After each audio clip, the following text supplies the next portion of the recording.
Olá pessoal, tudo bem? Aqui quem fala é o Leonardo Santamaria, sou analista de equities aqui da Suno Asset. Hoje eu estou aqui com o João Daronco, analista de ações da Suno Research. E aí, João, como é que você está? E aí, Léo, tudo bem? Tudo certo? A ideia da nossa conversa aqui, do nosso bate-papo, é falar um pouco sobre mercado em 2021 e 2022.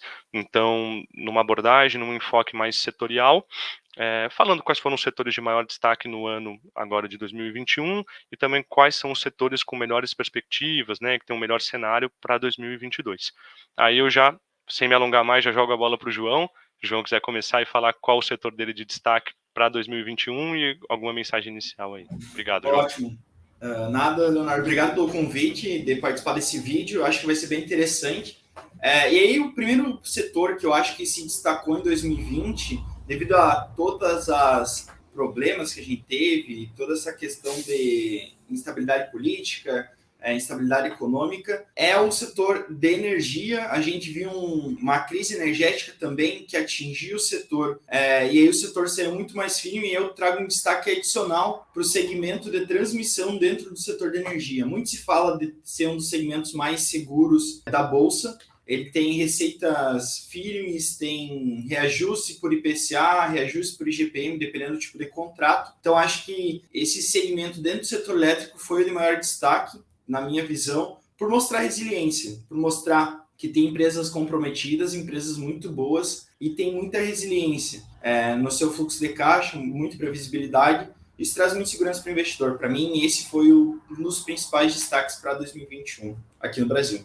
Eu acho que do meu lado eu gostaria de destacar também o setor de papel e celulose. Para mim, acho que foi um dos setores de destaque também no ano aqui no Brasil. E acho legal a gente contextualizar, né, do como ele chegou nisso, do porquê que ele foi um setor de destaque. Hoje a gente tem uma bolsa aí com performance negativa no ano, né? Acho que tudo leva a crer que até o final do ano a bolsa vai encerrar mesmo com uma performance negativa. E o setor de papel e celulose se mostrou, assim como o João falou do segmento de transmissão dentro do setor elétrico, também muito resiliente. Acho que para a gente entender isso, é legal a gente voltar um pouquinho antes da pandemia, para a gente entender como estavam os preços e o contexto do setor e como isso se deu nas empresas nesse ano, né? Se a gente voltar um pouco atrás, um pouco antes da pandemia, no início de 2020, o preço da celulose estava baixo, bem abaixo dos níveis atuais que a gente tem no mercado hoje, sobretudo por conta de um estoque muito grande no mundo, né? Então tinha muita celulose e o preço baixo.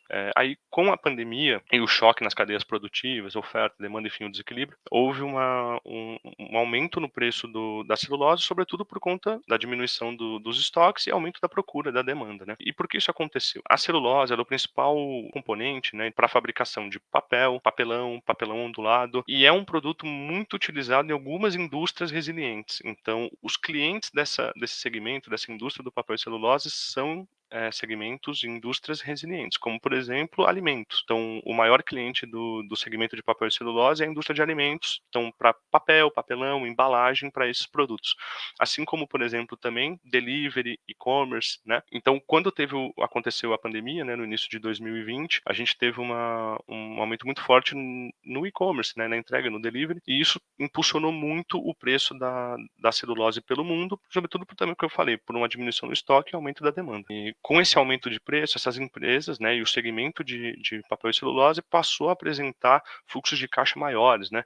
Então eles passaram a ter receitas maiores, fluxos de caixa maiores. Então acabou sendo um segmento que se beneficiou dentro desse cenário de crise que nós tivemos nos últimos 2 anos, tá? Aí acho que de highlights assim do setor é legal destacar que a alavancagem, né, do setor como um todo diminuiu. O que isso significa, né? Então, por mais que essas empresas dentro do segmento tenham dívidas atreladas à moeda forte, a dólar, mas elas também têm receitas atreladas a essas moedas, né? Então, quando a gente tem uma desvalorização cambial que impacta a dívida e a dívida dessas empresas ficam mais caras, mas a receita delas também aumenta e acaba compensando esse aumento que elas têm, né? Então, foi um setor que se desalavancou bastante, não só pela diminuição da dívida, como também pela geração de fluxo de caixa forte e aumento no CAPEX, né? Então, um setor que está investindo bastante, está expandindo, e o aumento no preço da commodity, da celulose, só ajudou a impulsionar os retornos do setor, né? Então, assim, exposta a um segmento de clientes bem resiliente, que cresceu na pandemia. Então, foi um setor que gerou um resultado operacional muito forte e, para mim, foi destaque aqui no ano de 2021. E é até interessante essa questão dos destaques, porque a gente consegue ver nitidamente dois setores defensivos, né? Um, a questão do segmento de transmissão, e o outro celulose que está muito retirado em dólar. Eles são pouco expostos à atividade econômica interna, né?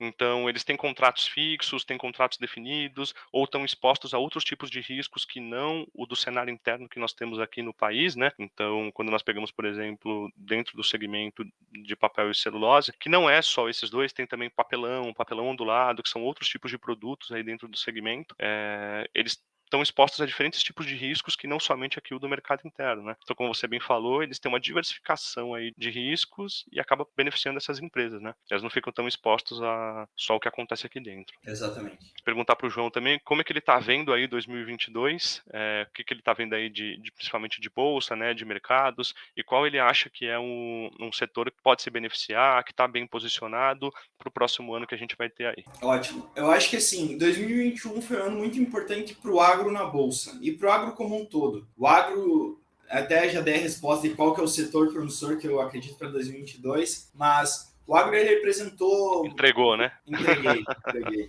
O pessoal não vai assistir minha parte até o final, vai pular para a próxima assunto. Mas o agro representa 26,6% do PIB, representou no último ano. Então ele tem uma representatividade muito grande da economia brasileira. Ele é o carro-chefe para exportação e ele era pouco presente na bolsa. 2021 foi um ano muito bom, não só para o agro no campo, mas para o agro na bolsa, porque a gente teve vários IPOs. Então, o investidor que queria se expor ao agro, há 2 anos atrás, ele não tinha tantas opções quanto ele tem hoje. Dito isso, eu acredito que, seguindo essa mesma lógica nossa de que talvez faça mais sentido o investidor ele se expor menos ao mercado interno, menos ao mercado doméstico, e aí a gente tem um agro muito forte, que é dolarizado, que exporta, que depende muito mais da China e aí depende muito da commodity de outros países do que do Brasil, eu vejo o agro como um porto seguro para momentos de instabilidade política e econômica, como a gente possivelmente vai ver em 2022 com a eleição. Então, para mim, o setor mais promissor da Bolsa hoje, para o ano que vem, é o agro. Grande parte das operações elas já estão vendidas. O agricultor ele consegue fazer um certo hedge ali e vender a sua produção futura a partir de contratos futuros. É o que está sendo feito. Mais metade da produção já está vendida. A produção do ano que vem já está vendida a preços superiores do de hoje. Então, para mim, está tudo se encaminhando. O ano de 2022 já está quase fechado para grande parte das empresas do agro. Eu acho que vai ser um ótimo ano para o setor como um todo. E não só para o ano que vem, mas para o futuro. A população mundial está aumentando, o PIB mundial está aumentando também, e isso demanda mais alimentos. E de onde vai vir esses alimentos é do Brasil, basicamente. Hoje o Brasil alimenta mais ou menos 1,5 bilhão de pessoas, é um país com muita vantagem competitiva no agro, e é por isso que eu acredito que ano que vem vai ser um ano muito bom para esse segmento. Acho que é legal, né, João, que você destacou aí do agro, por ser uma tese de crescimento secular, né? Então a gente não está exposto a algum driver de crescimento assim de curto prazo ou alguma oportunidade que seja só aqui num curto período de tempo, mas assim um negócio que vem se consolidando ao longo do tempo e que tem uma tese de crescimento secular quando a gente pensa no aumento da população, né, na urbanização, enfim, acho que tem drivers que são muito mais estruturais, né, para o longo prazo que sustentam a tese de agro. E aí só tem um ponto que o pessoal fala bastante, só para dizer que eu não falei das flores,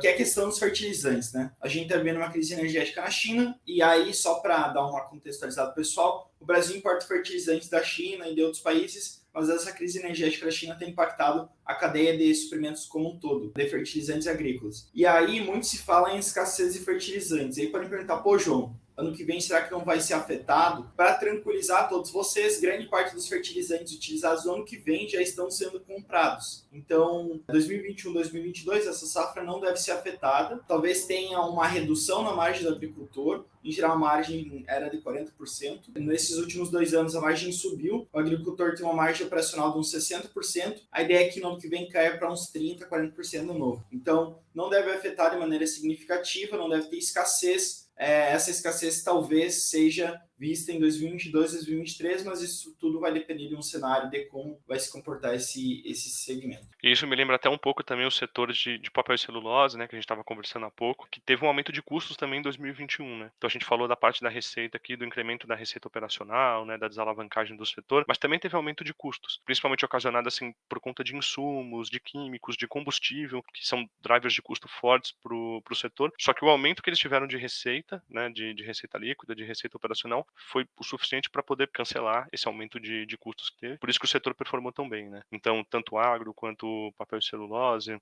quanto a energia, foram setores que se mostraram bastante resilientes e podem ser também para o ano que vem quando a gente compara com o mercado no geral, né? Aí, continuando aqui, um setor que eu considero como destaque também para 2022 aqui na Bolsa é o de exportadoras. Então, exportadoras no geral, né? E aqui entra diferentes tipos de produtos que podem ser exportados, né? Desde produtos acabados, commodities, tem uma gama aqui de produtos que realmente podem ser exportados. E por quê, né? Então, quando a gente pensa num cenário econômico 2021, já projetando para 2022, a gente tem um cenário interno, como o João já falou há pouco, um pouco mais conturbado. Então, nós temos incertezas associadas ao fiscal, como, por exemplo, o teto de gastos, né, PEC dos precatórios, que acaba assustando um pouco os mercados. A gente tem uma inflação que está mais alta do que, enfim, nos últimos aí 20, 30 anos, que acaba pressionando também a bolsa, né, os mercados, e uma atividade econômica em queda, né? Então, no último ano, aí, nos últimos meses, a gente tem visto uma atividade econômica que tem desacelerado, e para o ano que vem, quando a gente pega, por exemplo, os focos, né, os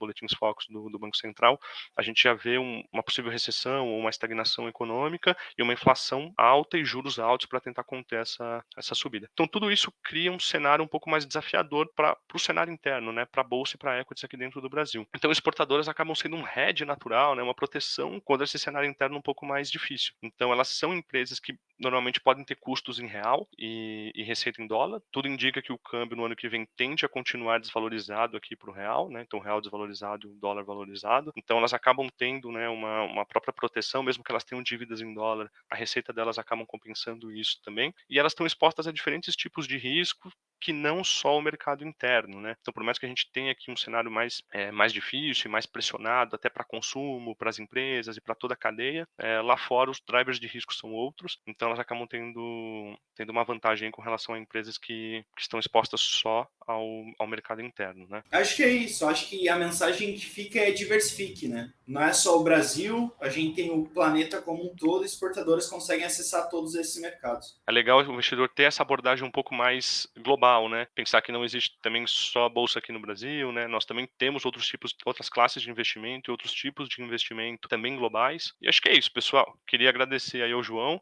pela participação aí no programa de hoje.